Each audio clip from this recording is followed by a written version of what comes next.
First of all, thank you so much for inviting me today. Of course. My name is Dr. Wilson Washington.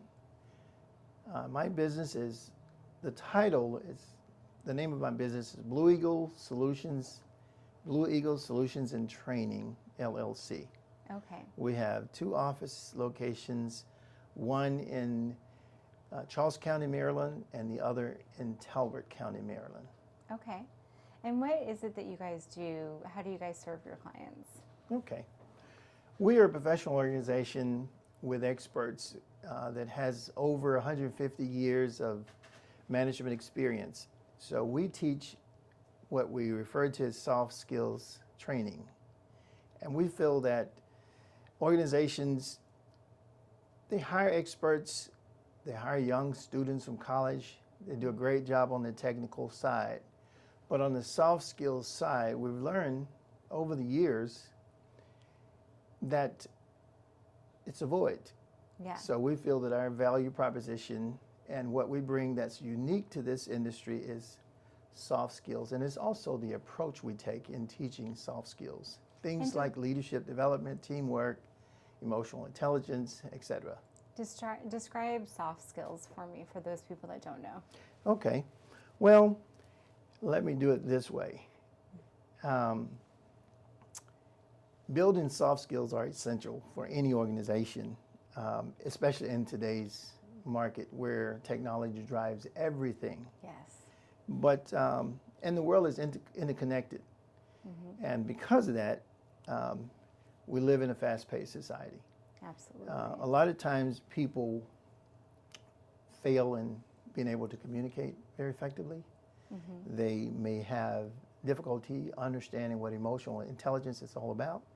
It's not just about looking at someone else and evaluating what's happening with that person. It's a look inside yourself first to understand you and how you respond to different pressures, outside pressures. We also focus on problem solving. Problem solving is a big thing. I like to say the art of critical thinking is lost. Right. We have learned that technology drives society, but there's still a need for critical thinking and problem solving. Yes. Also in managing people. Managing people is a unique skill set. It's not just about barking orders and requiring people to do this or that. It's about understanding people. It's about making an emotional deposit into an individual. Yeah. So that's what we teach in soft skills. All of those are soft skills. Yeah, I like the way you said that, emotional deposit. I feel like we are lacking that so much these days, just that, you know, everyone's sitting behind their computer getting their work done and not getting that face-to-face and learning how to actually work with each other and communicate with each other. How did you get into this industry? Tell me a little bit about your backstory. Okay, well, first I'm a retired commander from the Navy. Thank you for your service. Thank you. I learned a lot being in leadership positions. As a commander, I wake up and go to bed thinking about the troops, the soldiers, sailors, and Marines that are under my care. Since I worked in the medical side, I like to tell people, I may not know a lot of things, but I know how to take care of people. Yeah. So knowing that about people, I started to look at what is missing. What is missing? I see a lot of smart people coming, young and old alike. And I've been a CEO in industry as well. I've been a director. I was the Director of Health and Human Services for the city of Atlantic City, New Jersey. I led the city through the worst pandemic in American history. Yeah, tell me how you And I learned a lot about people. Yeah, so I leaned into the area, started to kind of do some research. And through my journey, I run across other experts that's kind of doing the same thing. And those people actually working with me. So we started teaching soft skills. Even while I was a CEO or director or public health advisor, I taught soft skills to my staff. My teams generally would outperform most teams. And most of them were sad to see me leave. Primarily because they had such great leadership. Making that emotional deposit into the people. Yeah. And that's showing a genuine concern about the health and well-being of the people that support you. I don't like to say work for me, I like to say work with me. Right. So I love our setting here where we're kind of sitting around the table, because I see leadership that way, as around the table rather than a vertical Yeah. chain of command. I like to say the people that work with me work around the table with me. And there's not just a head at the table. It's not just the head of the table. Right. I don't like to sit at the head of the table. Yeah. Yeah. So that's how we got into soft skills, just experience, understanding people, working a lot with customers. In healthcare, you're in customer service business. You have an opportunity to impact a person when they come to you for care. At every point of entry, you can either leave a positive experience or a negative experience, and they'll talk about both of them. So I spent a lot of time teaching my front end staff how to engage people and how to leave with having a positive impact on people. And many times we learn that managers, we have good and bad managers, but many of them don't know what they're failing at. That's a good point. And this is what we teach. And many of them are failing in the soft skills area, like communications, conflict management, understanding team building, what's required, understanding the benefits of diversity. So our approach is a face-to-face approach, facilitator-led type of training. That's kind of our uniqueness. Certainly, you can do soft skills training online or machine-based, but you lose a lot in that process, and this is what we're learning. As a CEO, I learned that we had a lot of online training. We had a learning management university, and people could take the training, but they lost the ability to interact with other people. And coming through the pandemic, the worst pandemic in American history, we learned a lot about isolation. Right. Being isolated, there's a concept we teach called social connectedness. Social connectedness is all about building relationships and networking. People don't want to live their life by themselves in a vacuum. Yeah. You know, you can do great by yourself, you can do exceptional with a team. So that's what we teach. Yeah, I like that. You can be successful on your own, but even more successful when you surround yourself with successful people. I always tell my kids, you're really only a product of the people you surround yourself with. Exactly. Right? And if you surround yourself with people that are going to bring you down, it's going to bring you down, right? And if you surround yourself with people that can build you up and take you to the next level and teach you, that's always to the benefit, right? Exactly, Yeah. yes. What type of medicine did you practice? What type Actually, of healthcare? public health. I'm public health. So Okay. I work on the science side of medicine Okay. with the epidemiologist, all the people that looks at causation Okay. and look at the education behind why something happened. Like the doctor would treat the sickness, I would find out why people are getting sick. Okay. That's the difference. Big difference, yeah. Yeah. But they go hand in hand. It goes hand in hand, yes. We like to think we're the oldest science of medicine. Yeah. We're the oldest science of healthcare. Because it all started with public health, and it Right. evolved into other aspects of health. So how was that for you, navigating that during the pandemic and being a liaison for, did you say the city of Atlanta? City of Atlantic City, Oh, New Atlantic Jersey. City, thank Yes. you, yeah. Well, it was very challenging. When I went to Atlantic City, it was shut down. All the casinos were shut down. Yeah. We put in protocols. We brought the city back up. We educated. Atlantic City has a little over 44,000 residents, but we get over close to a few million visits a year. Right, I mean, it's From a huge tourist. everywhere, yes. Yeah. So we had to not only be focused on the citizens, especially the elders, we had to focus on the millions of people that were coming into the city. So we had to establish safe protocols for them. So I basically went around and I spoke with organizations, schools, the universities. I partnered with Atlantic Healthcare System. We had a team of infectious disease and public health experts, and we taught people how to lean into the storm and survive. Right, and you guys were probably working around the clock. Around the clock. We set one of the 6 mega centers up in Atlantic City. A mega center is a place where hundreds of thousands of people come to get their vaccinations. So we set that up for Atlantic City, and we just managed through the storm. We leaned into it and we got through it. Yeah. But I learned a lot in that process as well, because it's all about creating teams. We created a team of 38 organizations, and they all thought they were working for me, but they weren't working for me. We were simply working together. But they would all for the look bigger for me. cause, right? Yeah, absolutely, for the bigger cause. We were all working together in harmony together. So I learned a lot in that process. We taught a lot. I worked with Rutgers University, Atlantic Healthcare System, and a lot of the community-based clinics, the school systems, to basically bring everybody together. NAACP, we did a weekly talk show on health and wellness. We talked about all the challenges people face when they're isolated in a home, nobody to talk to. Right. And It wasn't good for any of us.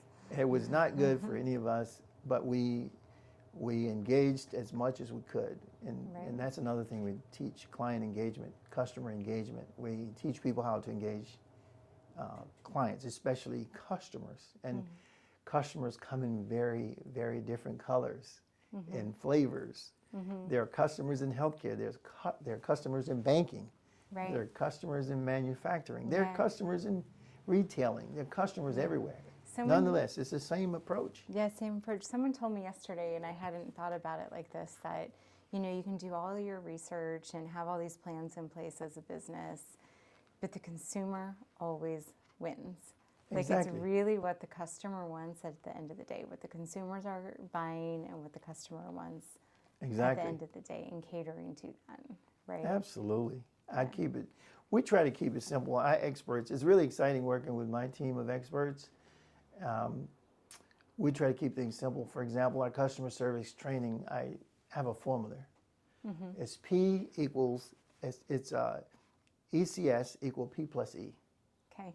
And ECS is exceptional customer service equal perception plus expectation. Every encounter, you have an opportunity to influence a person's perception of what you're doing to service them, or influence their expectation, and influence their expectations. So we teach how to keep a positive equation, because if you don't meet their perceptions, if you don't meet their expectations, you get a negative equation. People talk about negative things. They may tell 3 people about a positive experience. They may tell 30 people about a negative experience. That's true.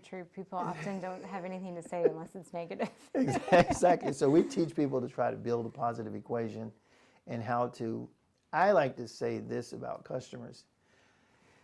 I may not buy into the concept that the customer is always right, but I do buy into the concept that the customer is always the customer. Correct. So we have to approach that with that concept in mind. Yes. And always work to get a positive equation. Yes. And you said something to me earlier about that positive equation, about how you teach people, was it EPO, technology people? Yes, that's Describe that how, to me as a again. CEO, I used to, when I do the interviews, personal interviews with especially my senior staff, I would ask them to rank 3 words in order of priority for themselves.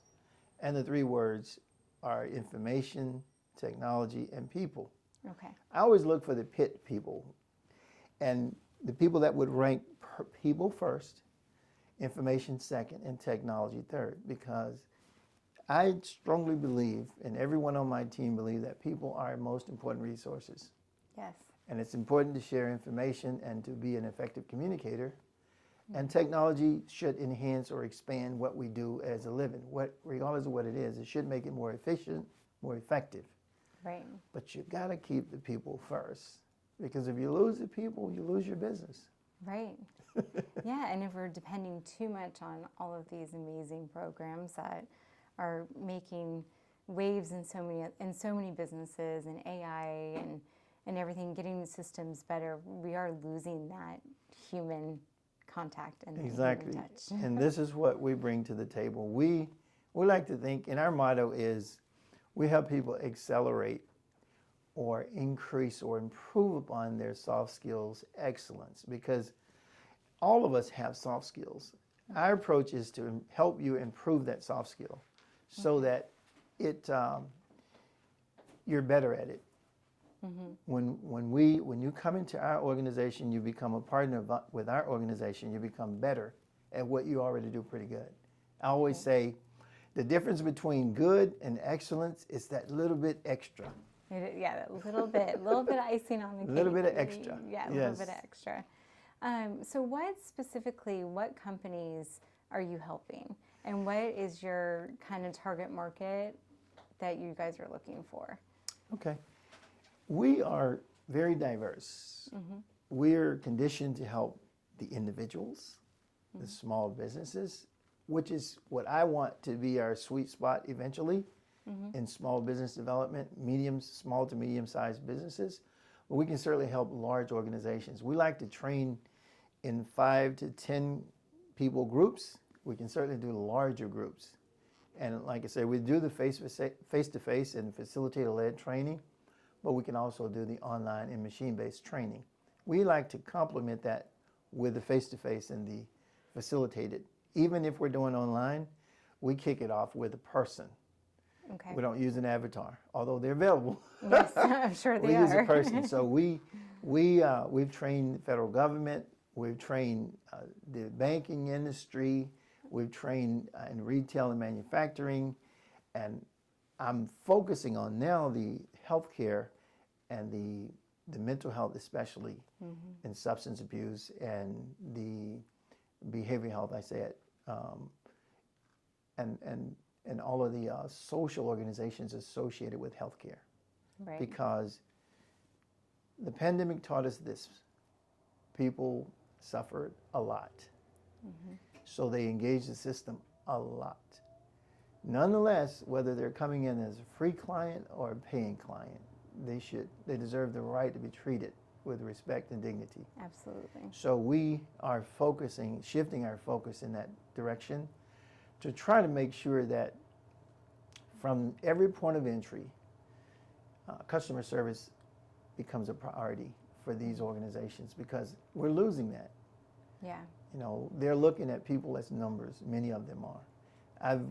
People that know we do the training. I've walked into emergency rooms and almost got attacked saying, "Hey, can y'all do this training here? Because look at that. Yeah. Look at how they're treating people." Yeah. And I just look at it. And so when you're in this business, you evaluate everybody, even from the restaurant to the clinic, the medical clinic, to the to the entertainment. If you go into a show, to the booth where they're selling tickets, you're evaluating people all the time to see if they are approaching you with decency and respect. And and you'll be amazed when you start looking at it and start evaluating. There are people making mistakes. Many times, they don't even know they're making the mistakes. They're bringing their frustrations to the job, and it's showing up. Yeah. And you, as a customer, you don't know why somebody screamed at you or treated you bad or threw something down, or even jerked just something out of barely your hand. acknowledging you. Barely acknowledging you. Yeah. Having another conversation while you're trying to get something answered. Yeah. They don't really know, because they have not been trained. It's not that they're bad people.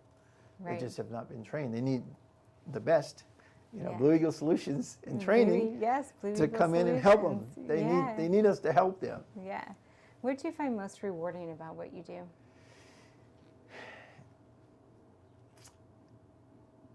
I believe the most rewarding thing is to know that I helped somebody improve what they already do. I get my energy from that, from helping other people. That's where I get my energy and satisfaction. It's not really all about the money for me. I've made a little money in my lifetime, but it's about helping people. It's about seeing a smile, saying thank you, and thank you for helping us. Yeah, and leaving your impact. And leaving the impact, yes. Yeah. Making the social impact and helping other people. That's what's important to me. Where do you see Blue Eagles going from here? Do you guys see growth? We'd like to be the premier organization for soft training. Yes. The first and only and the best. And we're going to manifest that right now. I want to manifest it right now. We want to be the go-to organization when you need someone to help your supervisors, your managers, and your employees become better employees, get better productivity out of them, get more commitment to the mission of the organization, help them just refocus, help them manage conflict, help them increase performance overall. That's us. We can help you. We've been there. All of us have lived experience. We have what I call a trilogy of lived experience, work experience, and academia. Yeah. All of us are certified. I'm a certified public manager. I can run any city in the United States. I'm certified to do that. That's awesome. And I'm also a doctor. And all the folks that are working with me are certified. If we're teaching project management, our project managers our trainers are certified. Mm-hmm. So I didn't list all the soft skills. We do teach a whole menu of soft skills. It sounds like you have an amazing resource. Yes, we do. Of people with you. We do. We have an amazing resource of people. I'm getting applications and resumes every day. People are retiring. Mm-hmm. They are still in the business of trying to help people, but they don't want the 9 to 5. Right. So we're and don't want to be retired yet either. Don't want to be retired yet. They're not ready to throw in the towel and get on the back porch and rock with coffee. They're not ready for that. So, but they're ready to put 100% and then some to giving back and helping others. And so I'm open arms with them, and I welcome them on our team. And we're very available. People can go to our website, which is I have different presentations on the website itself, www.bestllc22.com. It's a work in progress. Mm-hmm. We use UR codes on all of our business cards on the website. You can go right to the website by looking at a UR code, and you can either just look at what we do, or you can also request us to come out and talk to you. We take a different approach, and I want to say this, than a lot of organizations. Since we do have a repository of resources, that's why it's Blue Eagles Solutions in Training. We have a repository of solutions. Yes. We always like to go in and listen first and talk to the leadership or the clients. We don't go in and we're kind of more of an a la carte than a buffet. Yeah. We go in and we listen to what the needs are. We talk to people. We get a feel, because a lot of us have been around a long time. It only takes me a few seconds in an organization to figure out where their greatest challenges are. So then we put together a tailor-made training program for them and their managers or their individuals, their teams. Yeah. And then we come back and we propose that. So we basically start with listening first. Yeah. Well, that's probably where your healthcare experience comes in as well, is that you need to assess the situation, figure out what's happening, and come out with a plan. As we kind of wrap up here, are there any words of advice you'd like to leave us with? Maybe a life mantra that you live by? Sure. Well, first of all, I love looking around the area and seeing all the motivational themes I see. Oh, yeah, here in the studio, yes. In the studio, these are things that just resonate with me because I have them all over my house, by the way. Yeah? Yes. I love a good word sign. A good word sign. Absolutely. Every day I wake up and there's something new to think about to motivate me.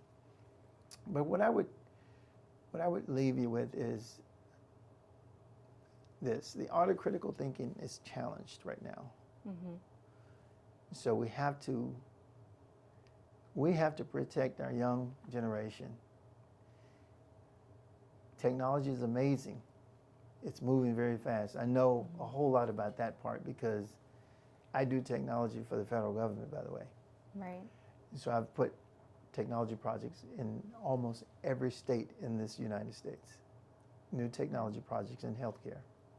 So I believe in technology. That's why I have everything is on a smart device with me. No paper. No paper. But the technology is not your most important resource. Right. It's the people. And I think people need to hear that these days. It's the people, exactly. And we have to not be afraid of technology. We have to embrace technology. Of course. But we have to, I believe, focus on the people. Never forget about the people first. And find that balance. And find that balance between people, information, and technology. Yeah. Well, thank you, Dr. Washington, for being here today. It was a pleasure hearing your story, and I loved hearing this advice. Thank you for sharing it with us, and thank you for being here today. All right, thank you so much.